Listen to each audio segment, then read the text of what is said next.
César Leal, Walter. Neste vídeo vamos falar sobre quadrinhos europeus.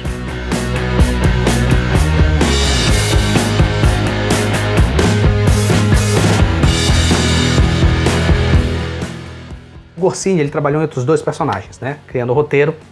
Um é esse aqui, que também é um tanto quanto conhecido do leitor brasileiro, que é o Lucky Luke, né? O cowboy com o saque mais rápido.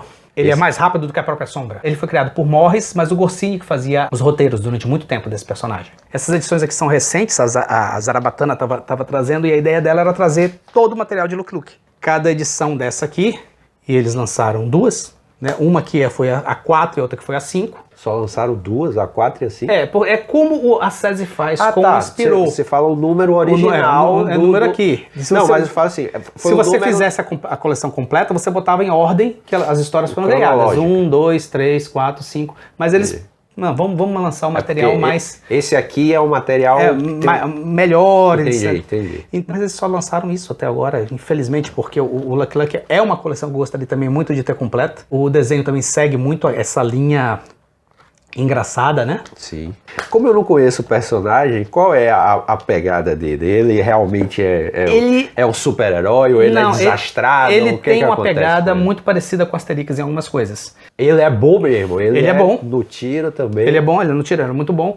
Ele é muito bom na luta. Na luta, né? Tem o seu cavalo e o seu cachorro, sai pelo oeste e faz o que tem que fazer. E assim, ele não entra em confusão quando não sente necessidade, e às vezes tem situações em que ele percebe que ele não é bom o suficiente para sair dela. Ele tem que ser esperto para sair dali. Tem a mesma comédia, tem a mesma pegada do Asterix, claro, você mudando diametralmente totalmente de situação, o cenário e o fato de que ele é muito bom, ele é mais rápido do que a própria Sombra. Certo. Mas ele não tem nenhum poder, ele não tem a força do Obelix, né? Um outro material que o Goscinny fazia, cuidado para não cair aí. Um outro material que o Goscinny fazia, o roteiro é Snow Good. Snow Good também teve desenhos animados. Como o Lucky Luke teve filmes, teve desenhos. Snow Good, ele é na verdade o primeiro-ministro do Califa. Ele quer ser o Califa no lugar do Califa. Então a história é basicamente ele tentando criar confusões em situações para o Califa ser deposto e ele ficar no lugar. E invariavelmente... Isso aqui é uma raridade, né? Você tá no saquinho é porque não é uma coisa fácil. É bem antigo esse aí, na verdade. Isso ainda é publicado ou foi algo temporário? Não, o Snow Good acho que não tem muita coisa mais hoje em dia não, mas aqui no Brasil tem muito pouco material dele. Essa coleção que foi da RGE de vários personagens, teve inclusive Asterix, Lucky Luke, teve Recruta Zero, teve etc. E um outro material que o Goscinny também trabalhou foi o Um Papá. Um Papá é basicamente a mesma fórmula do Asterix, só que com indígenas americanos. Certo. São índios. Entendi. Tem um índio muito forte, tem não o nível, né, de Obelix, mas tem uma pegada muito parecida. É um outro material muito bom. Obviamente os índios se dão bem no material.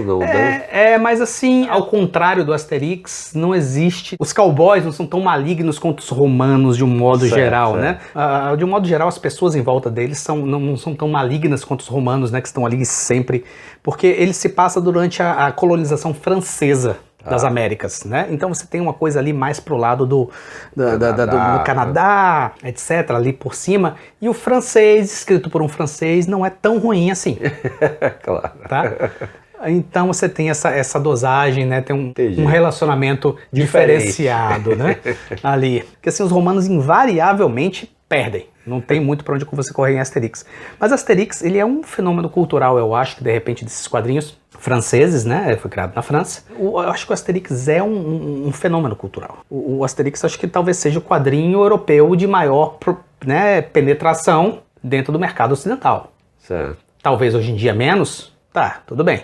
Até porque você tem um outro aí criado em 55, 56, certo cowboy de camisa amarela, e eu não estou falando do Lucky Luke, né? Estou falando do bom e velho Tex. Aí já são os italianos. São os italianos, não deixa de ser um quadrinho europeu. Sim, sim. Então talvez o Tex jogue um pouco de poeira no Asterix hoje em dia em questão de penetração, apesar de que no mercado americano ele é muito pouco conhecido. O Tex? O Tex é muito pouco conhecido, muita pouca coisa foi publicada nos Estados Unidos, muito pouca coisa mesmo. Eu nem ia falar de Tex aqui, eu acho, porque o Tex é recente, mas... Sim, não é tão desconhecido. Não é tão desconhecido, eu acho até que cabe até um programa próprio da gente falar e da gente discutir sobre Tex, mas apareceu. Vamos lá. Vamos falar de 1963. Já que nós falamos de Tex, vamos falar de um outro cowboy, chamado Blueberry. O Blueberry, ele foi criado por Charlier com desenhos de Moebius. Moebius foi um dos grandes nomes do desenho. O trabalho dele em Blueberry é muito bom. Ele já é muito bom aí. Aqui mas ele está começando, ele já era aí conhecido. É meio início de carreira, né? Mas mesmo assim é um trabalho excepcional. O Moebius, ele foi basicamente catapultado com um estilo mais cru, né? mais desenvolvido com os tempos depois, porque o quadrinho francês, ele deu início a uma visão de que quadrinhos não são para crianças, que o americano não tinha. O americano não tinha essa visão. Então você tinha materiais como Barbarella.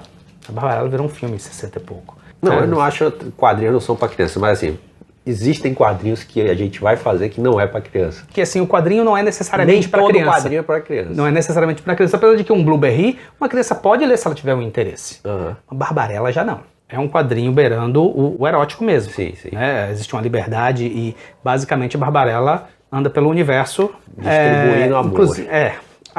Uma das primeiras versões de Barbarella que a gente tem aqui, até uma curiosidade, foi traduzida pelo Jô Soares. Uma versão mais recente, a Barbarella, inclusive ela está completa, em 2 edições, se eu não estou enganado. Completo o trabalho, foi publicado aqui há muito pouco tempo.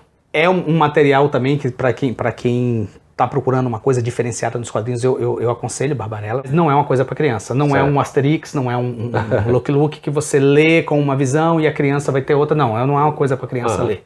Definitivamente, Barbarella não está nessa pegada. Agora, o Blueberry, ele continua até hoje. O Blueberry, ele saiu, o Moebius, né, desenhou durante muito tempo, e o Blueberry, inclusive, ele tem coleções paralelas. Você tem o jovem Blueberry, você tem coisas assim, passando em pedaços da vida dele, porque chega um ponto que o Blueberry está bem velho, ele está bem maduro, e as histórias estão se desenvolvendo. Você já teve, inclusive, o Velho Oeste já ficando se passando, né? Certo. Ele vai terminando, a gente vai entrando no século XX, né? E você tem toda aquela coisa do andamento, a coisa vai modificando, e ele ainda é um representante daquilo tudo que existiu antes, né? É um outro quadrinho bem interessante que saiu aqui muito esporadicamente. Hoje em dia a gente não vê mais. Né? Mas o europeu, ele modificou muito essa coisa de que quadrinhos não é para criança necessariamente. Tanto que foi eles criaram a revista Metal Hurlant, com várias histórias curtas e várias histórias adultas, e que houve uma versão americana chamada Heavy Metal. A revista Heavy Metal veio da Metal Hurlant, que foi uma criação dos franceses. Tá. Né? Quadrinho não é para criança, vamos fazer uma coisa aqui que não é para criança. Vamos chutar o pau da barraca. Vamos fazer uma coisa direcionada. Né? A coisa que se você virar para o japonês, quadrinho não é para criança, o japonês vai olhar para você assim. E a gente já sabe.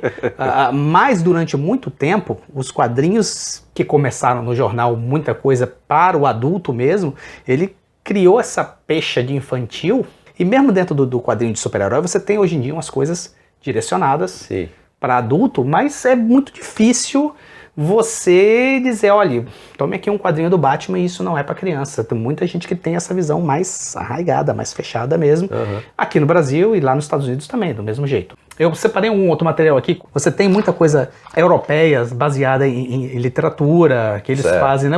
A história dos mosqueteiros, inclusive. Esse aqui é o primeiro livro. E ele é muito mais depressivo do que, no modo geral, as adaptações nos mostram, né? Você vê que tem toda uma pegada, estilo mesmo, de desenho mais caricatural numa história séria. Né? O europeu tem uma facilidade com isso também, exatamente por ele não encarar um quadrinho necessariamente com uma coisa infantil, ele pode fazer uma coisa caricatural que não seja para criança. Você tem os quadrinhos do Jano, né? Hoje em dia o Black Sad, né, tem saído aqui, voltou a sair aqui muita coisa, é um quadrinho também com um desenho meio caricatural de personagens antropomórficos, mas são histórias no ar, extremamente sérias, extremamente de detetive mesmo, sabe? Só que são com animais. Eu separei, eu acho que de repente o último grande quadrinho europeu que a gente não falou aqui, para dizer que a gente não falou nada em inglês, é o bom e velho Juiz Dredd. Ele é em inglês mesmo? Em inglês. É um quadrinho em inglês. É interessante porque muita gente que começou nesses quadrinhos do Juiz Dredd foram cooptadas pelo mercado americano. Os americanos gostavam do estilo e levavam os Mas caras assim, se você lê o quadrinho em inglês, por mais americanizado que ele esteja, você sente uma que é diferença, alguma ele coisa tem um estilo diferente, é um estilo diferente, é uma forma de falar diferente, até pelo fato de que, assim, eu tenho um personagem, ele defende ideias, você não pode não concordar com as ideias dele, mas isso não significa que você não possa ler o personagem, sabe? Eles têm uma facilidade muito com essa coisa. O quadrinho do Juiz Dredd é um estado autoritário total, né? Os policiais, eles são policiais, juízes e executores, muitas vezes. E assim, você não precisa concordar com essa visão para ler esse quadrinho. Eu estou usando isso para contar a minha história, para criar o meu personagem. E você cria o seu próprio conceito em cima disso. Eu não quero com o meu quadrinho, e o americano tem mais isso, né? O americano tem muito essa coisa de que eu quero fazer o que é certo. O que é certo, você não pode questionar. Então assim, os personagens vão ser certos. O europeu, não, o meu personagem é errado. Eu não tô querendo que você... eu vou te mostrar situações da vida dele, mas não necessariamente que você valide igual a ele. Que você valide e diga assim, não, ele... É isso aí que tem que ser feito. Não, eu tô mostrando uma realidade. O europeu tem essa facilidade. Os quadrinhos europeus, na verdade, eles são muito... A gente deu aqui uma passada muito rápida, focou na coisa mais clássica dos quadrinhos europeus, mas tem muita coisa boa.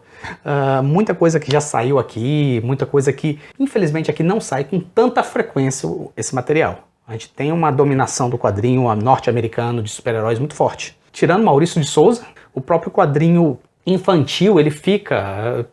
teve editoras que tentaram trazer de volta Luluzinha, coisa recente, Luluzinha, Recruta Zero, Brasinha, Gasparzinho, mas... isso parece que não tem mais uma facilidade de penetração no dia a dia. Certo. Né? E, por outro lado, o Maurício de Souza tem diversificado muito a área dele, né? Então, os gráficos MSP, é um material, inclusive, que tem saído na Europa, algumas coisas. Você colocou uma coisa que eu até levantou um pensamento. O quadrinho no Brasil, ele está sendo feito atualmente mais para o adulto do que para a criança, né? Se você parar para pensar. Apesar de que... Porque não existe a diversidade que tinha. Hoje em dia...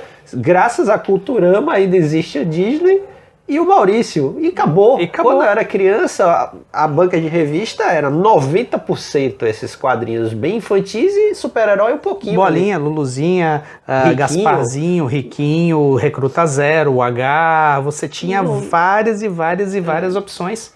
E várias coisas. E personagens, inclusive, que tinham uma certa força dentro do mercado. A Luluzinha e o Bolinha eram muito fortes dentro do mercado. Se você, na década de 70, fosse dizer, olha, esse personagem aí vai sumir de banca, Bolinha e Luluzinha durante muito tempo teve material nacional, como a Disney, né, para suprir. E hoje em dia você não tem mais nada disso. Você tem um Maurício muito forte, e ele abre o leque, mas ele não deixa de fazer a base dele ali, o quadrinho dele infantil. Assim, o interessante é que ele abre o leque para pegar os leitores mais velhos, né? A gente deu aqui uma raspada, né, uma arranhada na ideia do quadrinho europeu. Não é nosso interesse... Apesar de tanto tempo gravando, mas é só nada. É só um nada. Inclusive, a gente falou muito pouco de cada um deles, só tentamos dar um outro exemplo, uma outra curiosidade, uma pincelada. Mas, se você gostou, por favor, nos acompanhe, dê um like, clica no sininho. Valeu, até a próxima.